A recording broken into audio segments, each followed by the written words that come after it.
The Real Build is about building better culture, leaders, visionaries, community to better serve the client. I'm your host, Bill Reiman, your broker builder, and I'm here to showcase real business owners building companies with integrity, trust, and a commitment to making a positive impact. Join us as we explore their stories, insights, and strategies for success. With that being said, welcome to The Real Build. You leave this world behind, so live a life you will remember. Welcome to The Real Build. I'm your host, Bill Reiman, your broker builder, and today I got another very, very special guest. Honored to have this guy on today. He's a leader, a husband, a father, a veteran. First and foremost, thank you for your service. He's a mentor to many out there, and he's a fellow member of Warriors for Christ. He's a leader within that group. Been awesome to get to know this guy over the last couple of years, too. He's a lead pastor at Greenbrier Community Church, and then he's the host of In the Red podcast, so go check that one out. Anthony Hart, thank you so much for coming on The Real Build. How you doing today, brother? Bro, I'm doing great. I'm honored to be here with you, brother. I think we don't use that word enough with people who are close to us. We have our physical brothers, but just the connection. You mentioned Warriors for Christ in that group. There's just a connection those dudes have had together, something I think all of us needed. And man, anytime I get to spend time with you guys, talking, conversing, chopping it up, that's what it's all about. Yeah, man, I'm excited today. We're gonna hit on quite a few different topics today, and excited that I kind of opened this podcast up. I've said that many times with a lot of the guests I've had the opportunity of having on this show, and honored to have you on because I know you're going to bring so much knowledge, so much just benefit, and just a lot of people are going to take a lot out of this show today. So excited. But before we get started, I want to hear about you. So who is Anthony Hart? Ooh, that's a very tough question to answer. Man, I'm just a backwoods Arkansas boy, born and raised, preacher's kid. Tried to run from life as I hit 18 and said, man, I don't want anything to do with the Navy and all, or with the church and all that stuff. You kind of had the same upbringing coming up in church, and both of us kind of sowed our wild oats and ran for a bit. So I joined the Navy at 18, even though I felt the call to ministry. Thought I had it figured out. I was going to do my own thing. Ended up spending 21 years in the Navy. And at that point, somewhere in the midst of that, about 15 years in, my wife and I had just gotten married, and our first year of marriage was hell, bro. Hell. Because we were trying to do it on our own, surrounding ourselves with the wrong people. And we said, we got to get in church. We got to get around some people who are at least doing it the right way, or trying to. I think that's something we got to learn in church is we're not all doing it the right way. We're trying to, if we're doing it right. And during our time there, got closer together. Pastor come to me and said, hey, have you ever felt the call to preach? And I said, yes, sir. I've run from it for a long time. And he said, yeah, God told me to tell you to stop running. And that was really kind of the shift for me. It began to change my trajectory, even though I was still active duty in the military, began to serve in the church, got licensed and ordained, retired from the Navy at 21 years. And God said, it's time to start something new. So we started a house church and left the church we're in. And that really was my undoing season when it comes to pastoring, it comes being a Christian.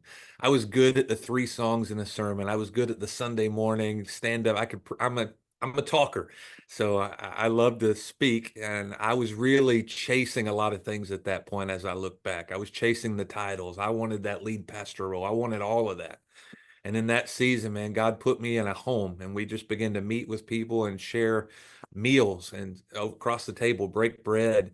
And one of the largest moments, or 2 largest moments of my life, in that season, he said, the strength of your ministry will be determined by the strength of your family. I realized then my number 1 roles in this life were husband and father.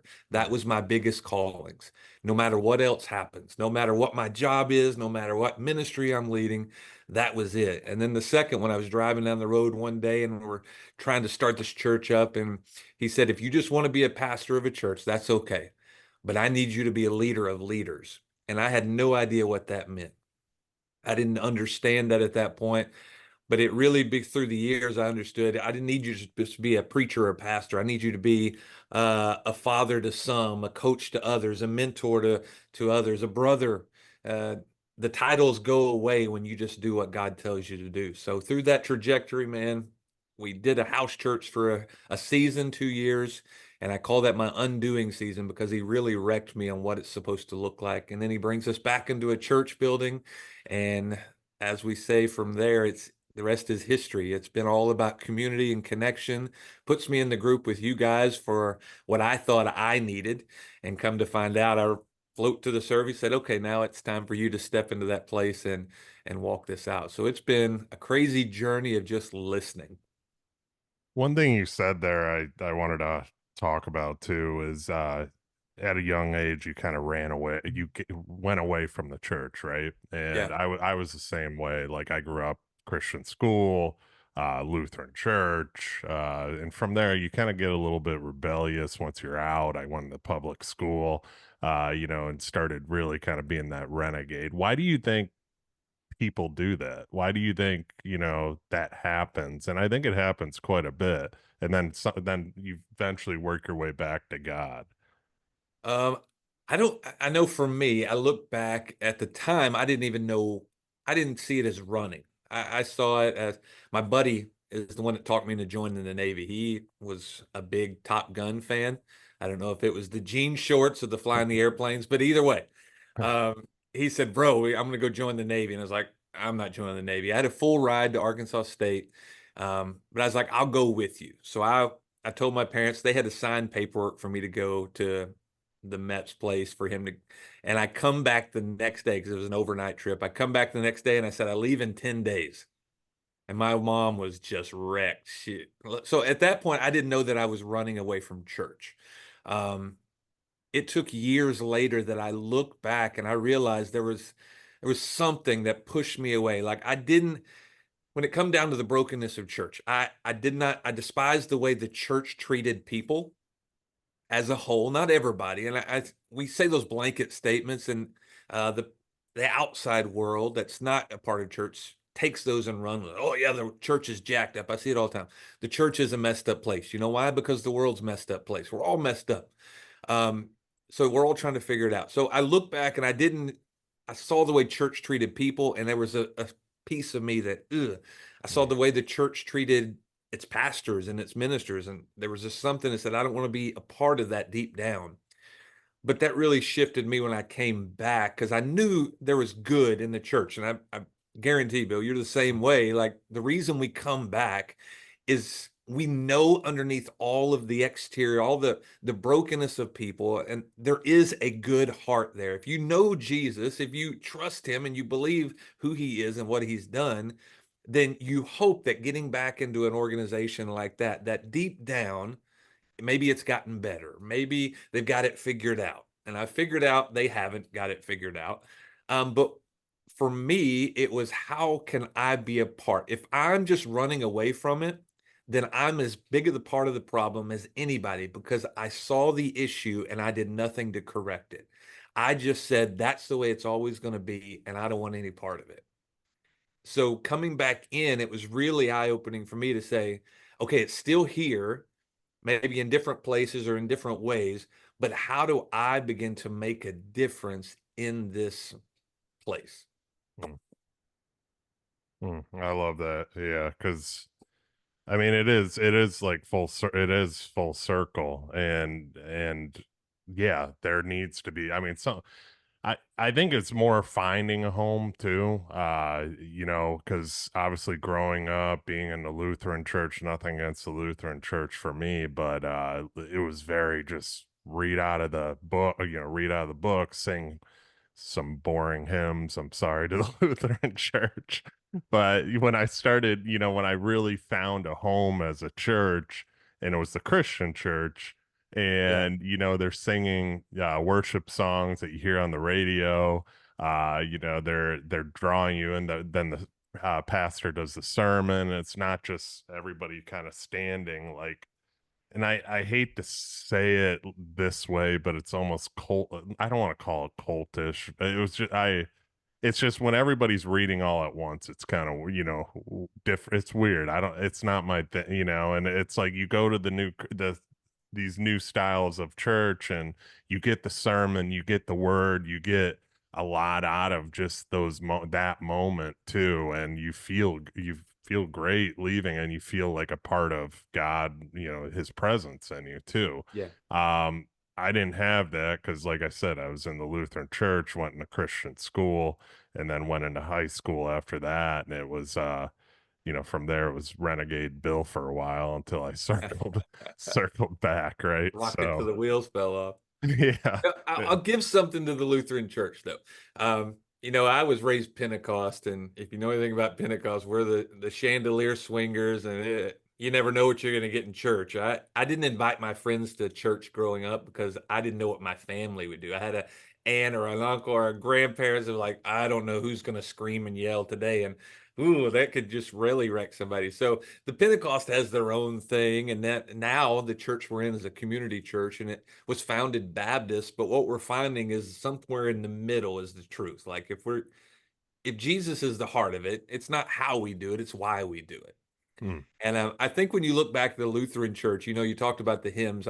Even in old backwoods Arkansas, we sang a lot of those hymns too. And doing some study, some research on those hymns actually had purpose in the beginning. And it's like everything you talked about with the Lutheran church and a lot of these churches, we get so stuck in tradition and we don't mhm, understand the why of the season that these things occurred or why they did it. So it just becomes what we do.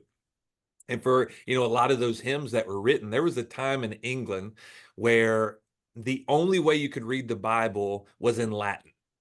mm, So only the smart people could read the Bible. Those who didn't know Latin, only knew English, they couldn't read the Bible. It couldn't be written in English, couldn't be spoken in English. It can only be written and spoken in Latin. Talk about like some really traditional crap.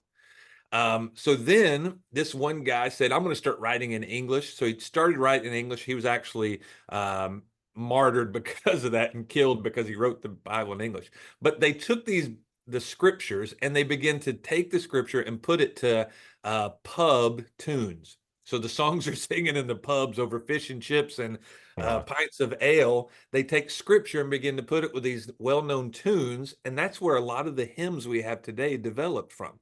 They mm, weren't intent to worship God, they were intent to teach people the word. But through years, tradition develops, and somebody said, "Well, my grandma and their grandma sang that song, so we're always going to sing that song." So there's a lot of churches, even today, not just Lutheran, but a lot of them who still sing those hymns because they're so stuck in tradition and they don't understand why they were for that time. They just know that's what saved them, or that's what brought them into church, or that's what my grandma and grandpa sang. So that's what I'm going to sing. And I think that's a lot of part of problem with church is such a traditional thing. It's so stuck in a lot of junk mm, because that's how somebody wanted it done. That's how somebody did it. And then when we try to move and manipulate that, we're like, well, that's Jesus. Like, no, that's not Jesus. That's actually the thing that Jesus came to like go against was the Pharisees and the Sadducees, those who are just good at doing things to do things. And Jesus was like, but why do you do it? I think that's everyday life. mm, This is completely hard, right? But I think we do so many things, in business, in parenting, and all the things. We do things just because it's the way we've experienced it. mm, We do so many things because our parents did it. And it doesn't mean they're good things. It's just because that's what we've seen done. And we don't want to take the time or energy to invest to say, throw everything up and say, is this really right? I should do this probably better, but this works. So I'm just going to keep doing it. And then we pass that on to our kids. We pass that on to the people who work for us. And we're in a mindset, I think we've developed it through the years, where a lot of people are just stuck in doing things the way they've always seen it done. And eventually we're just ignorant because we don't know where it started. We don't know why we do it. We just do it. And no one has an answer for anything.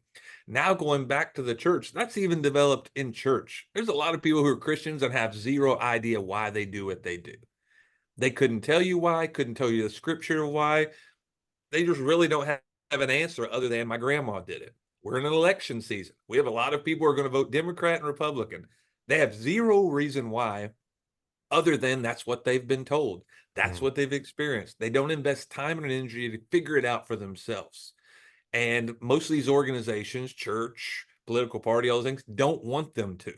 Because if they did, then they may be challenged to say, I don't know that I believe or understand or even want to side with this anymore. So I think this all come to this place of questioning. I think what we went through in our sowing the wild oats probably wasn't the best things we could have done with our life. I look back and I'm a little sore and a little foggy in some areas because of the things we did.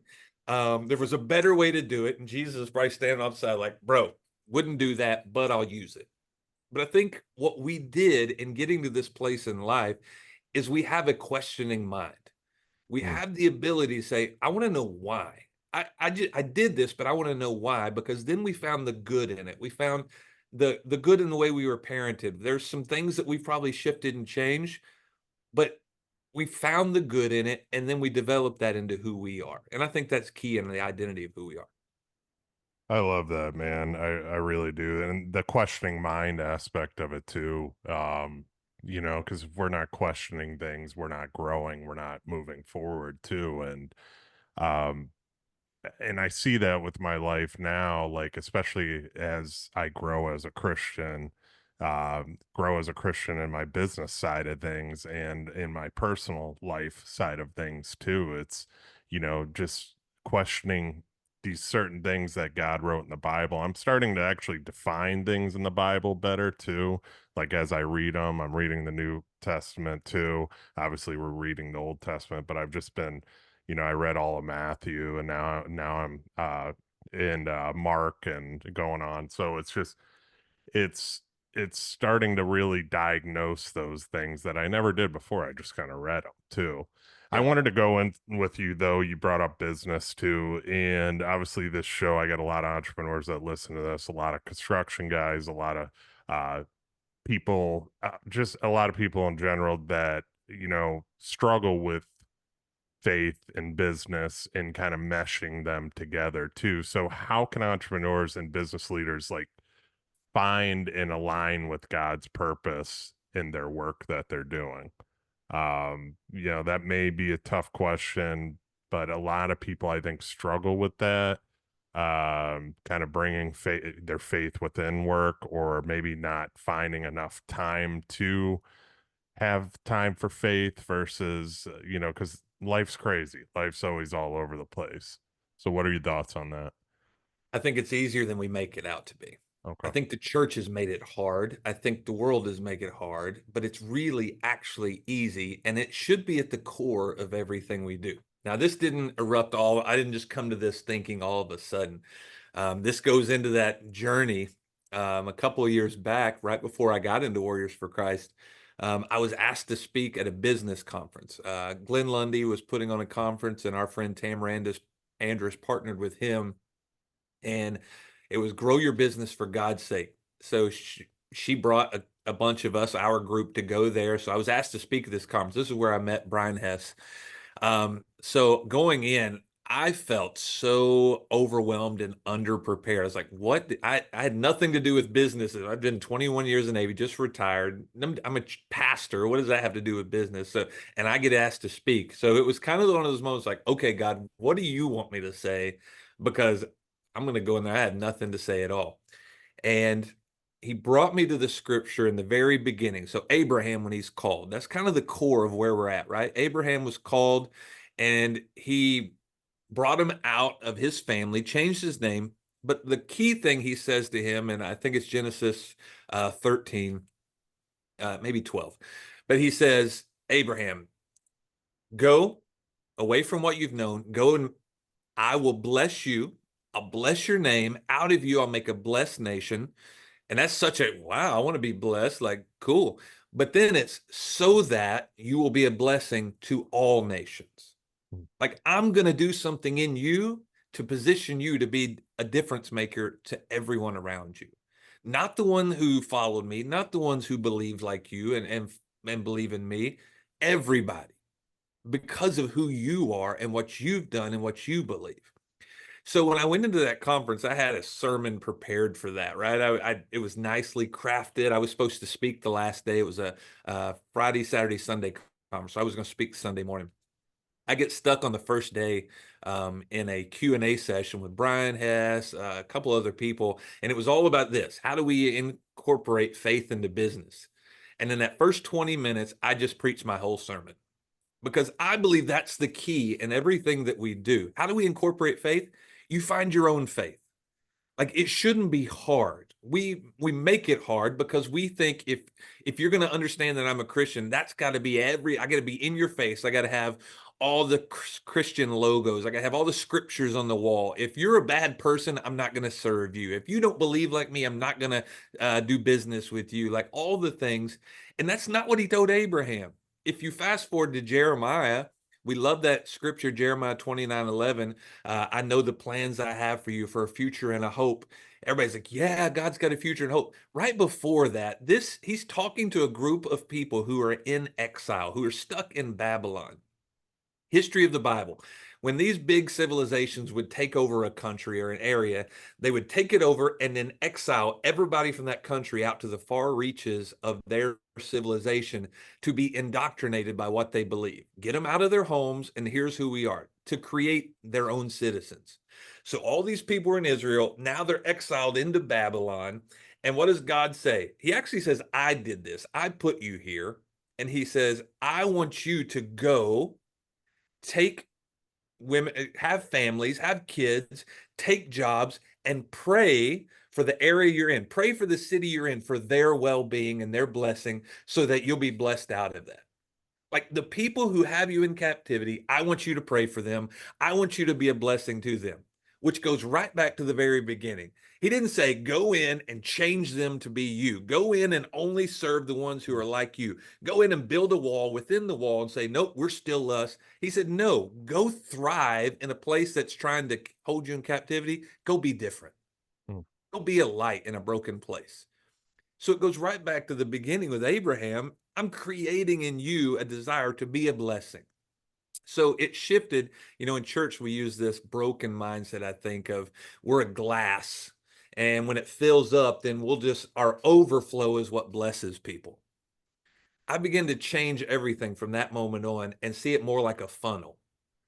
Like he positions me in places for it to just flow through me. Whatever blessings I have, bro, you've been blessed with a beautiful family, a business, all the things. How many times does he position you to be a blessing to somebody and they've not done anything to deserve it other than being in your space?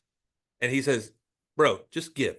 Maybe it's an extra tip to a waitress. It could be as simple as a kind word. It could be giving a job to somebody who's struggling. And God just says, that's the person that you're going to change their life just by giving them an opportunity they haven't deserved. So I think it comes down to the part of, like, if we're Christians and we're following Christ, he's going to put us in situations to bless the mess out of people, to be different, to do business difference. You want to know how to put faith in your business? Start praying more and saying, God, help me to align my business with you. I want to do business the way you would do it. It will change everything. You'll stop doing business with people who are shady. You'll stop associating it and attaching your name just for $1 to something. You know what you'll also stop doing? You'll stop selling yourself. Because if you start doing it the right way, you begin to speak life over people. You begin to do business only when it's right. You don't do underhanded things. You don't do, well, I'll do it this time, but I won't do it. No, I'm not going to do it. I'm not going to say yes to sacrifice my character because this is who I am. I'm not going to just only serve people who look like me, sound like me, act like me. I'm going to do what in that moment, I'm going to serve you, but it's not going to change who I am. It's in that moment people begin to take notice.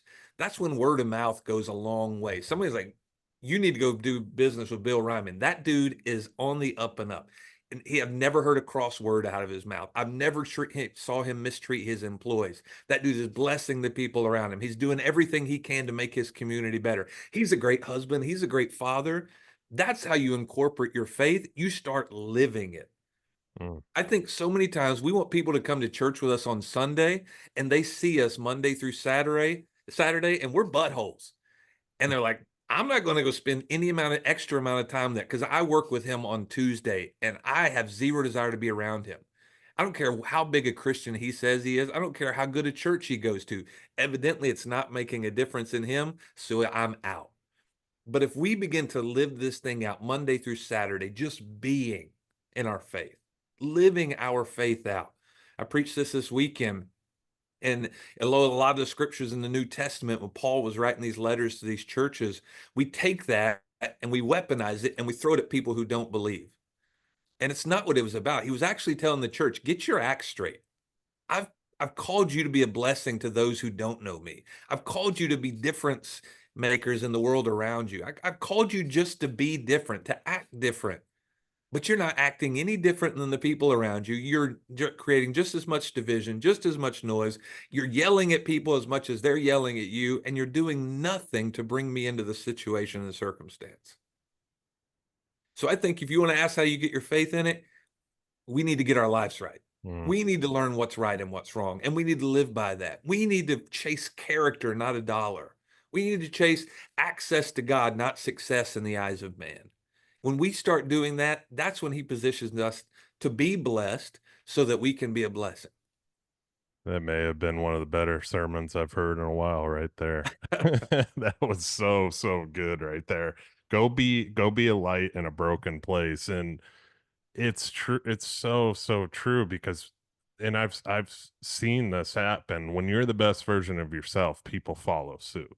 Yeah. People are attracted to that too. And if you're cussing, you're not doing the things you should be, whether it's at home, your business, whatever, that pushes people away. So you were so right on, going back. Like I just went through a time mentally like a month ago where I basically had a breakdown, stress was overcoming and so on too. But I kind of reflected and I said, what am I doing that's creating this? What am I doing that I was doing before? Or what am I not doing that I was doing before that has brought me to this point? And I've talked to people like Brian Hess, and about this kind of stuff too, and Ryan Austin, and a lot of what they said was go back to what works for you too. And when I started doing that, getting back to my Bible readings, my meditations, reading at night, just calming the mind and doing those things to kind of get myself mentally into a place that I can be there for everybody else, be there for my employees, come home, be there for my son and my wife. It helped tremendously because I was getting to a place, and that's how the devil works too. I was getting to a place where I was just so overwhelmed where I was about to erupt and explode. And I was trying to figure out how to get out of that. And thankfully I have a lot of prayer, you guys, um, and learning, I do every morning now, the playlist you sent me. Yeah. Every morning I play that, and I pray, and my prayers have been deeper. It's crazy. You were right. I mean, it's like, and being able to talk to him, I have alarms set on my phone to pray now just to remind me because my days are crazy in the construction world, and just to stop and say, hey, thanks, just anything. Yeah. And going back to those things have really centrally, but it goes back into what you said too. If you're that light, you walk like Jesus did, you walk a good path, you are the best version of yourself, people are going to follow suit. The two things I've learned about a light. The only light that makes a noise is a light that's about to blow. Mm. And a light never has to tell darkness that it's dark. Mm. When a light walks into a dark space, it reveals the darkness. And I think that's the broken part of church. Like church wants to tell everybody how good we are. They want to, oh, I'm a light. And it's like, you don't have to tell them. Like, if you're really a light, the moment you walk in, the way you do business, the way you husband, the way you father, like, it's just different. And somebody's going to stop and take notes. Not everybody. Somebody's going to be like, Bill, why do you do the things you do? Why do you speak to your kids the way you do? Mm. Why do you listen? Why do you respond that way? Even in a time like, usually it's under that stress is where you see it. Right? Out of the abundance of the heart, the mouth speaks. You don't really see that until you get into a place of emotion where everything goes chaos. And that's the moment that your true character is going to rise to the surface. They use like gold. I think it's 14 karat gold is when there's really less impurities. But if you get lower, it's the impurities in it. And the only way to get those impurities out is to heat the gold up, and the impurities will rise to the surface. And you scoop them out, and that makes the gold more pure. If you don't scoop them out, then they settle back into the gold, and it's still what it is. So if you think about that in our life, these boiling moments are the moments where our impurities come to the surface. So when we're Christians, and especially very early in our Christians, we have to understand we got a lot of impurities still. God understands that. And when we have those moments and blow up and we do something wrong, the biggest thing we can do is say, you know what? I'm still a work in progress, but I've identified something right here that's an impurity, and I don't want it anymore. Mm. And sometimes it's the audience you have around you who may not believe like you do that says, whoa, like Bill's a Christian, but he just anteed up that he has anger and he struggles with anger. But the fact that he's anteed up and he's even invited me into that space to let me see it, and even maybe even hold him accountable in that area, that's huge. Like you're inviting someone in that space, like you're not telling him you're a light. You're actually demonstrating I'm not as bright as I should be or could be, and I need help to get there. So it's in that place of learning and growing when the audience we have around us, every one of us has an audience of believers and non-believers. What are we doing to connect with all of them? Even as a pastor, I tell my church all the time, you can hold me accountable just the way I hold you accountable. I have not arrived because I have a title, because I stand on a stage every week. You've been put in this place to hold me accountable in the same way I do you. If you see me slipping, you better come to me and say, bro, that you shouldn't be doing that, because you saw it. You have discernment to say that's a problem and I need help. Nobody's arrived. We're all on this journey. We may be a couple of steps ahead or a couple of steps behind, but it's walking it together. I think that's how we make it different in the world. We just start walking. We own up to our mistakes. We realize that we're not perfect. We own those, but then when we grow from them, we just change and shift. I don't have to tell you, hey, look, I did all this. Look at me. I'm good. No, I just start doing it. And people take notice. I'm like, I remember you when you were rocking it in the club, bro. And now you're doing this. What changed? What shifted? Let them meet you there. Let them ask you questions. I think that's just being the difference, not talking about it necessarily. I wanted to go into with you too, with people struggling out there. Obviously, we're in a crazy world, and you turn on the TV, it stresses. I can't even watch the news anymore. It stresses me out so much. And I've gotten rid of podcasts, stuff like that are news related, because I knew that was one of my stress triggers. I knew Yeah. that was affecting me. Maybe different for other people. A lot of people like that kind of stuff. That's fine. But for me, I had to get rid of it. And it's I didn't even know there was a hurricane coming this way till this morning, actually, to be honest. That's how I just put on sports. That's my peaceful, I'd rather watch football or whatever. But it's there's a lot of struggle out there, and I feel like there's a lot of people. I talk to a lot of people in construction, being in top contractor school and other outlets like Arte, stuff like that. But it's a lot of them have been struggling as of late. And I know with election years, things tend to slow down a little bit too. But it's really been affecting people. And that stress kind of goes into going at home. They can take it home, and maybe they're stressed and struggling with their spouses. And I wanted to get into with you because I've talked about this subject, and I know a lot of the listeners out there, there's people that listen to this that are going through it, and they're looking for something. How Yeah. can faith help us be that? How can faith be that something? How can God be that something? How do you utilize faith to where you can get out of that situation? Yeah. I go back to what we just talked about being the light. It has to start with us who are believers. Okay. And I think the key for for those of us who are believers, the biggest question that we have to ask ourselves is, what is our why? Mm. Like I have to ask myself that constantly, because if not, then I can get consumed by the what, the where, the how, the when, all the questions at life. But at the core of that, if I don't have a why, I do the things I do, why I believe the things I do, why I go where I go, all the things. If I don't have a why, then I miss out. It's like your job. If your why is to make money, guess what? Eventually, that's going to be very limiting for you because you can make all the money in the world, but it doesn't accomplish anything in you. Oh, I'm making money for my family. Okay, if making money for your family is your why, that's even a problem. Getting down to the core of it, what's your why is hopefully it's your family.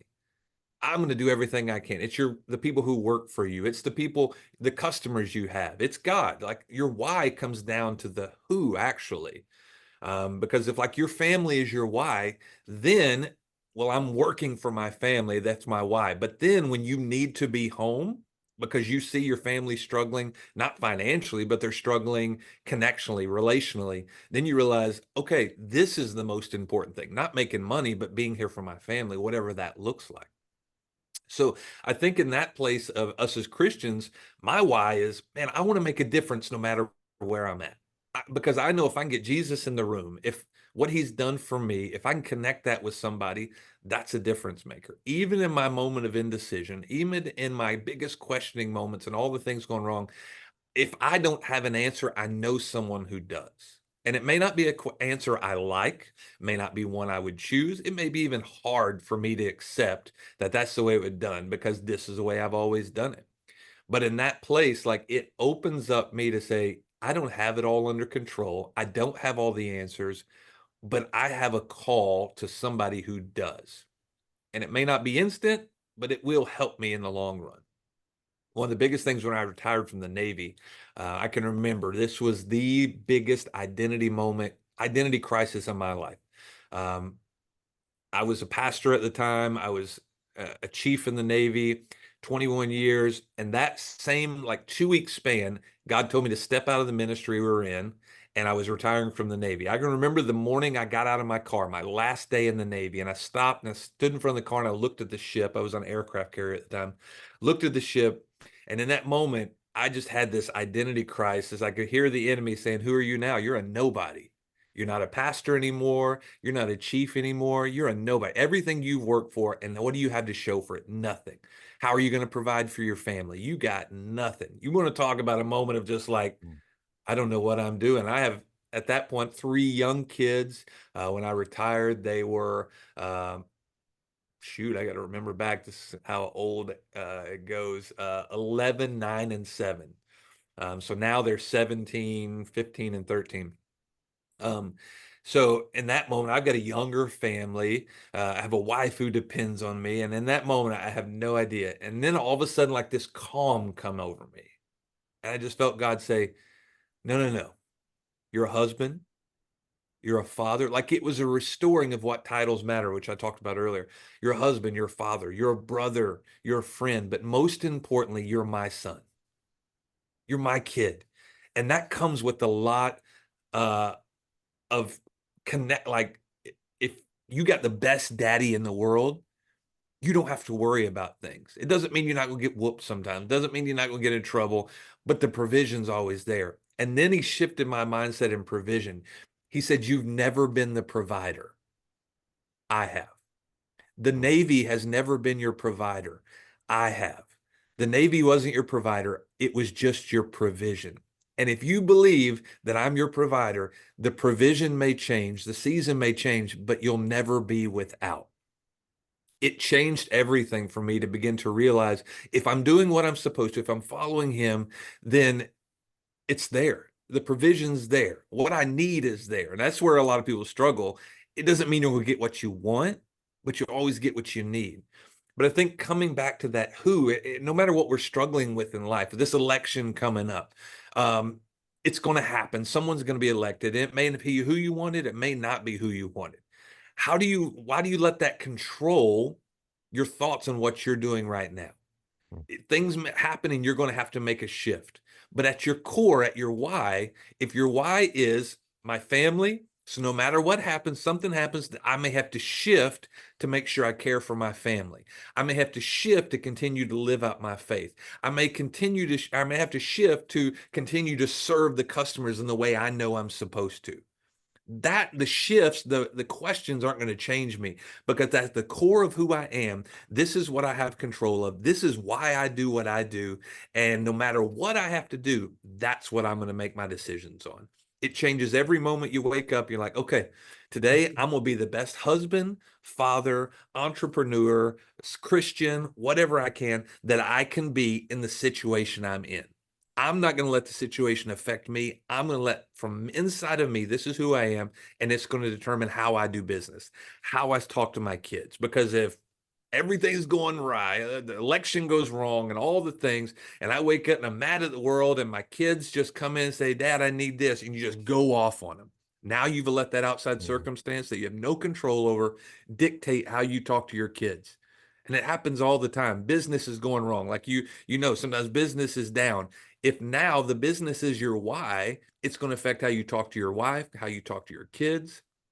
I was that way in the Navy. I did a classified job, so I couldn't talk about it with my wife.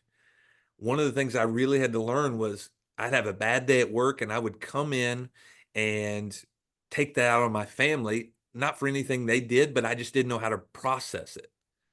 And my son was real little one day. I had a bad day at work, got stuck in bad traffic at home. All the things were falling apart, man. It was a bad day. I was not a good person, and in my eyes, like I messed this up or I did all this.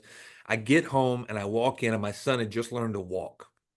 And he runs over to me and grabs me by my legs and says, Daddy.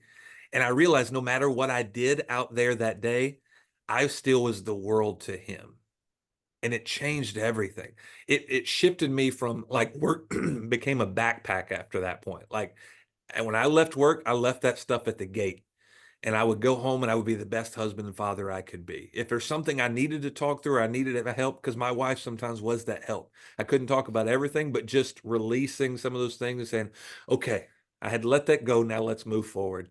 Whatever it is. But then when I get back to work the next day, I pick it up and say, okay, now I got to deal with this, but I'm not going to take it home with me. I'm not going to let this affect that, because the only reason I do this is for that. Mhm. It's controlling the controllables, like you said. And it's 100%. like, it's a lot of people, they bring the outside world home. They bring, what's on the news home, and you can't control the outcome of what, I mean, even this election, yeah, we're one vote, but overall, I mean, we're not going to control who gets in, who gets, who doesn't. And I think in today's world, with all the media, with all the social media, with all the stuff in front of everybody's eyes, it's so just thrown at them constantly that they're forgetting the things that you just said that are important.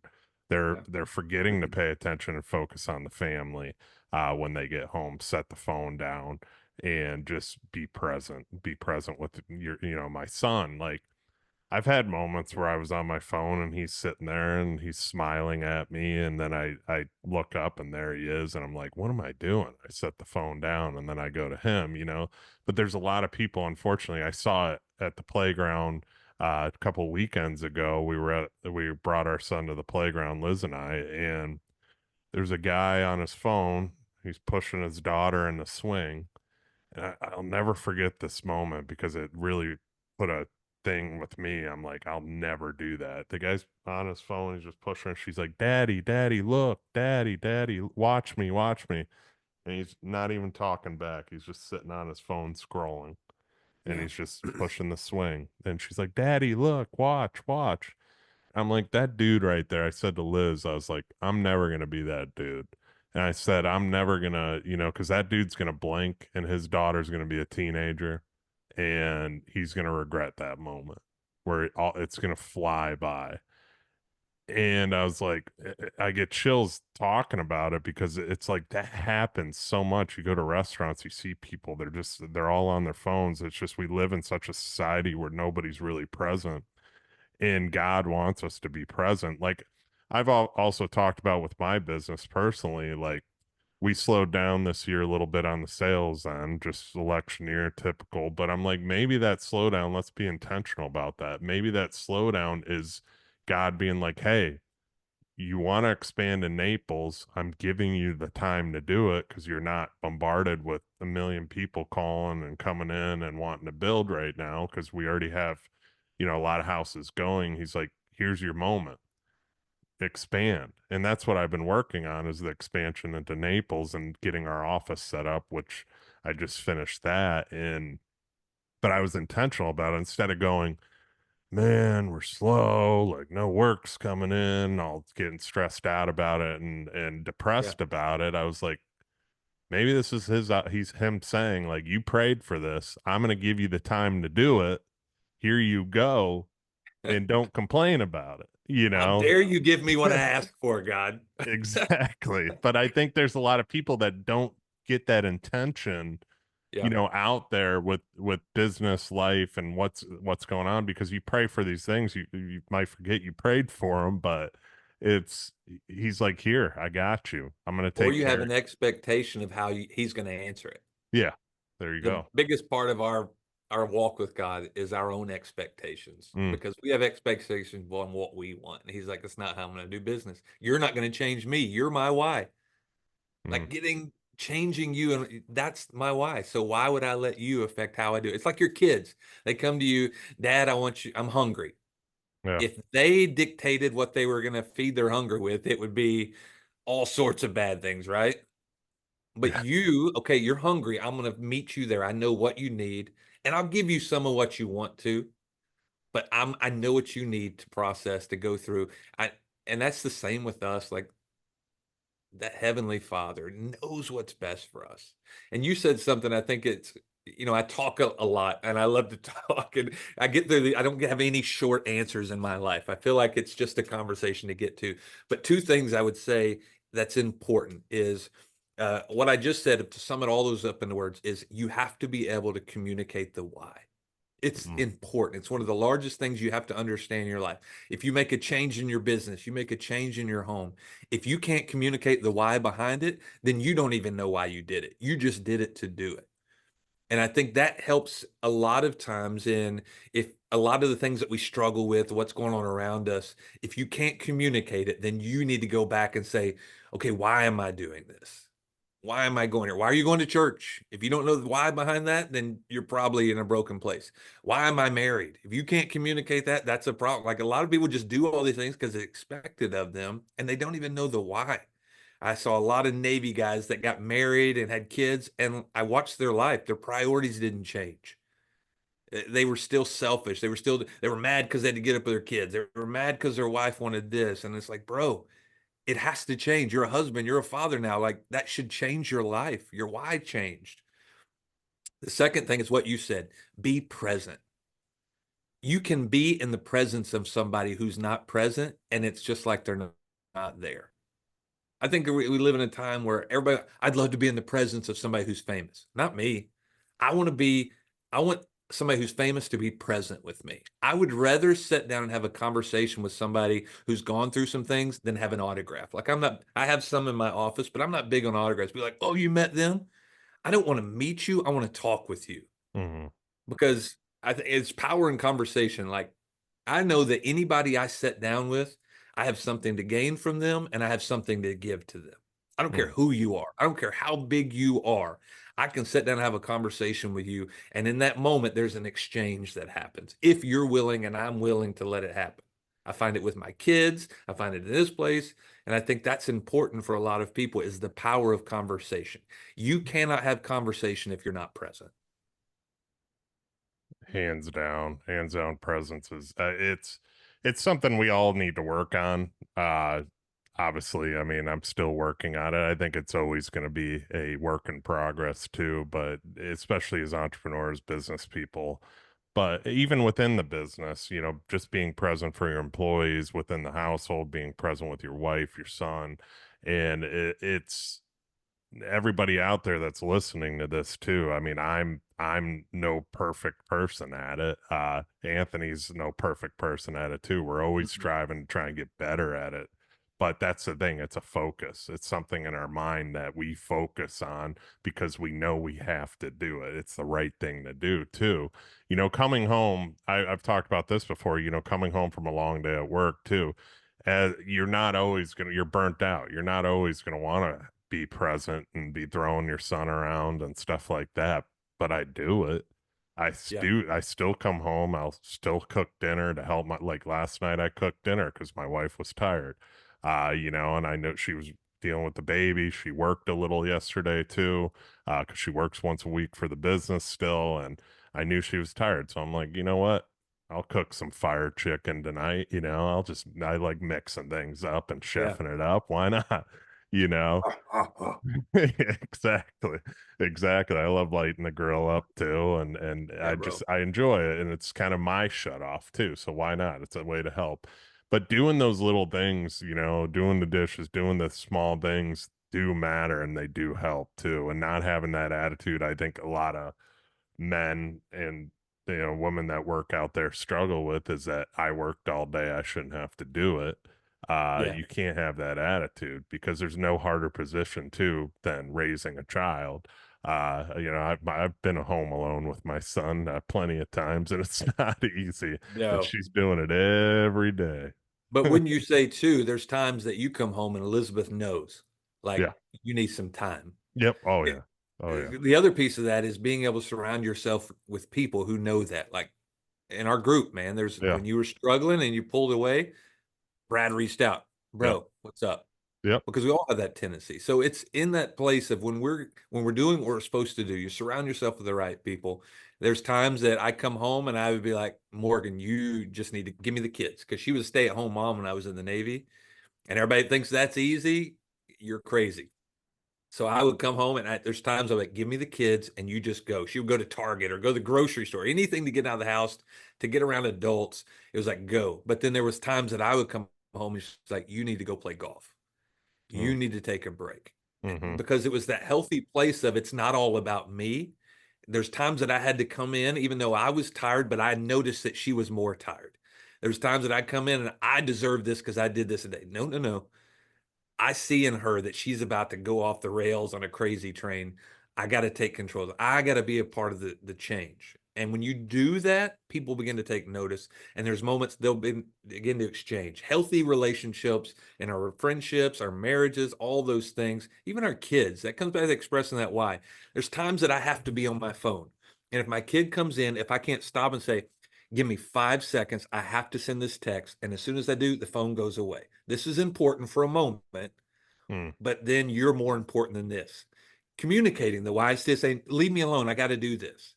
Stopping and just being intentional, being present with them, even though you're present here, being present with your wife instead of like, yeah, because if we get in that place where we're just, you should know that I'm in the middle of doing business. No, you Mm. should be able to communicate that you're doing it. Let me know, because if this is out all the time, we've stopped allowing this at our dinner table. We've put them all away because we've realized even if it's there, whether it's on or not, the whole time it's there, if something happens on this phone and my first response is look Yep. to that, I've undervalued everybody at the table. I've stopped bringing it to meetings with people. I used to leave it out and turn it over on the table, but it's still the same thing. Being present means I shut off this thing that shouldn't have connection with me. When we were kids, did you have this at home? No. No, if you weren't at home around the phone, no one could get a hold of you. Like if you're on the road, well, I guess I'll call them when they get home. Eventually, they could leave messages. So why do we think this immediate connection is required all the time? The immediate connection is the person right across from you. That's Mm. the most important thing in the moment. I'm in a room with them. That will never or should never be overshadowed by what this has. And I Yeah. think that's key. The fact that right here, me and you in a conversation, this is the most important moment right now. The people who are listening, we have no control, but man, me and Bill just hanging out, talking. That's what more people need to see. Mm. They need these conversational moments. They need to show that this is available. This is what you need to be doing more of. Get around the table with people who challenge you. Get around the table with people who you can serve that can't serve you back. Like begin to break bread with people who will change your life, or you have the ability to change their life, and just say yes to those moments.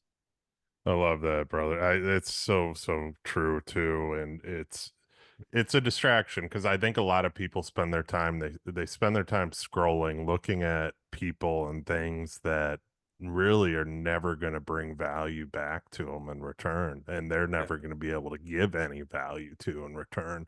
And it's kind of just, you know, them looking and seeing things, and that kind of really mentally probably beats them up, rather than having an actual conversation with somebody where you can, like we are right here, where we're talking and we're having a great conversation, enjoying each other's time too. There needs to be more of that, like you said. Because in this world, and that phone is a distraction. That thing alerts, you can turn off the notifications, whatever you can. That thing just keeps going. It'll light up, it'll find some way Yes. to light up and distract you. And I'm the same way. I'll look at it if it's there. So at the dinner table, or if I'm out to dinner with my wife, it stays in my pocket. I ignore it, I don't pull it out. She's the same way. And doing that together, we're always having great conversations. We're always continuing to talk. But it's like I said too, you look around a restaurant, go to any restaurant, guarantee you're going to look around and find a few people or many people that are sitting, scrolling with their heads down. Their kids are on iPads at the table. Nobody's talking. Nobody's having a discussion. What is the point of going out to dinner as a family? You can do that at home, save the money. The I was going bill's to say going a to lot run. cheaper. Yeah, it'll be a lot cheaper at home if you're all going to sit and just look down. Yeah. So it's just one thing I've made a focus on, exactly what you said, is turning those things off and putting them away too. I wanted to wrap this up with some little tougher questions with you, just a couple of them, because I know we're getting low on time here, but I wanted to ask you, this question here I wrote down. It's what's the one piece of wisdom or advice from your faith that you believe everyone, regardless of their beliefs, needs to hear and apply in their lives right now?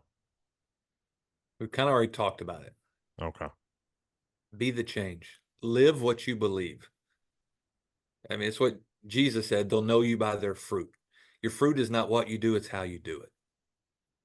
So change, if that's the change you, is go be different. Go stand out. It's tired of people standing up and showing out. It's time for you to show up and stand out. When you walk into a room, if you truly believe something that's changed who you are, just be that change. Love it. Love it. I wanna ask you this too, and it might be the same answer, but what do you believe is the most important message God wants people to understand and live by, and why? Two words that have changed my life. I see it more in scripture now than when I ever did. And I go back to that moment with Abraham. He said, I will bless you, bless your name, bless you as a nation, so that you'll be a blessing to all nations. Those two words are the most important things you'll ever find in the scripture. So that. I'm positioning you so that you can be a difference. I'm sending Jesus to die on a cross so that you can be a difference. It's time and time again, when you see those two words, it's always positioning us to be different. People who are broken, messed up, jacked up, like we were messed up, like we didn't have it figured out. We made mistakes. And he said, but I'm doing something so that you can be a difference maker. And I think that's the key, is in your faith, everything that's happened to you is so that you can be a difference. Well, I went through a lot of stuff. Yeah, but you're not in it now. So those wounds, those healed, those scars are so that moment to let somebody else know there's hope. My wife is sat on the bathroom floor with a razor blade in her hands. She was a mother, she was a wife, she was a pastor. And in that moment of this life, the uncontrollables, all those things coming in, the lies of you'll never be good enough compared to the social media pictures you see in there, the scrolling, how that all affects you. She was in that place of decision, me and the kids laughing in a room next door, watching a movie, and she felt like she had failed at all areas of her life, down to the last second. And she said, God, if you're real, I need to know it. If you still believe in me, I need to know it. And she felt this physical embrace. Nobody else in the room. She felt a physical embrace that forced her to drop that razor. I'm thankful for that moment, because now I get to speak on what is on the other side of that. I get to speak that what mindset gets you to the place of suicide. We're in Suicide Prevention Awareness Month, and so many people get angry at the people who've committed suicide because they feel like, oh, I'm the one that's got to deal with all this stuff now. What you don't realize is that person was at a place where they felt like they were the biggest negative in the equation of life. And the only way to get out of this, the only for a positive direction, is to remove themselves from the situation. The only thing they have control of. Control the controllables. The last thing they felt like they had controllable was their own breath. And they said, if I can just get this away, everything else changes, but it doesn't. See, I've experienced that from the other side. She was there, but in that moment of indecision, that moment of about to control the last controllable she could control, God said, I see you. He said, I've positioned you so that everything you've gone through, every broken thought you've had, every moment that got you to this place of about to end it all was so that you can be a difference. She was sitting with a young lady here recently talking to who's having the struggles with suicidal thoughts. She got up on Sunday and voiced her a little bit of her testimony. She shared it before, and the amount of people who come up said, thank you because I've dealt with this. Thank you because somebody committed suicide in my life. You don't know what that means.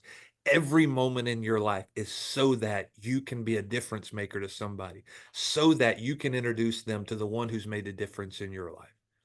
So Mm. stop looking at your life saying, why did this happen? Why do I have to go through this? And say, God, if I'm here, it's either by my own mistakes or it's by your direction, and you'll use all of it for your good if I'll let you. If I made the mistakes to get here, let me see the error in my ways and change my direction. If you got me here, then I have to know that you've already created a table in the presence of my enemies, and you're letting me eat, even in a place of brokenness, even the people who are going to come after me. You said, stop, stop, stop. My word says, I've set a table in the presence of your enemies. So I'm going to let you eat up in the biggest buffet possible because something's coming and they need to know that you're ready, and you're going to kick them in the mouth with a full belly, regardless of what they think or say.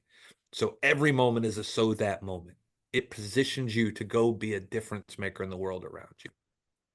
So, so good, man. It's so good. And it goes back to what we talked about with the cell phone, seeing all the good on social media. That's all you really see. But knowing that those people posting all the good are also struggling too. None of us 100%. are perfect. None of us are perfect. There's only one perfect person. He walked this earth and he went through hell when he was on this earth. So if a perfect person goes through hell on this earth, hell for us.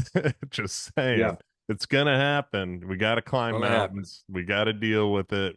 That's just life. But having him by our side, man, it's like it's been one of the best things. Doing it with you has been one of the best things. And Warriors for Christ and the group, man. It's just so so good. Today was awesome. It was like I say this a lot, but I say it again today. Like we can spend another 2 hours on, or probably all Yeah, day on this podcast too. And I'm going to bring you back on because there's a lot of people out there, I think, that need this. A lot of people, because I think there's a lot of people just with the stress in the world of what's going on, the high prices, the stress with work slowing down, layoff stuff, people getting laid off. Just there's a lot of factors going on, and if there's any little thing that we could do today, I hope it kind of fulfilled some people. So I yeah, appreciate you, man. yeah, bro. Love spending the time. And I'm here. Anything you need, anything I can provide. I tell people often, silver and gold have I none, but such that I have, I give to you. I love it. Where can people find you, Anthony? You can find me on anything. Facebook, Anthony Hart, Instagram, A_Hart 757. My podcast, In the Red, is a lot of this. I've not done a lot with having guests, but I'm about to move into that. But it's just this, me getting on and talking about relevant topics, things that go through my head, things that I've learned. So I would love for you guys to come on, join us in that. I believe although it's me talking, I think it's a conversation between me and the listeners, and hopefully it's posing listeners to have a chance to have a conversation topic with those around them. If we can do everything we can to generate more conversation in this world, that's where we all begin to grow. Stop the debating, stop the arguing, listen and conversate. I think that's where a lot of people lack is actual having meaningful conversations, and you're not always going to agree when you talk, but that's the problem too. Is in today's world they're being taught that if you don't agree, don't talk, That's right. and that's just sad because I mean, educated people, smart people, anybody, any kind of people, usually you can have a normal discussion whether you agree or not, and you'll always walk away from that taking something Yeah. no matter what. Also, if you don't have a church and you're looking for a place online, I think everybody should have a personal place, intimate place in their own hometown. But if you're just struggling or trying to find your faith, you can also, our website is gogcc.org, and you can find sermons from me as we move forward in this life. So if you're looking to figure out what your faith is, whatever it may be, that also can be a place for you. And you're live on YouTube on Sundays, right? We're live on our app On the or app, on our okay. website. That's Greenbrier Community Church app or gogcc.org. 10:30 Eastern time every Sunday we go live, and you can join us. Yeah.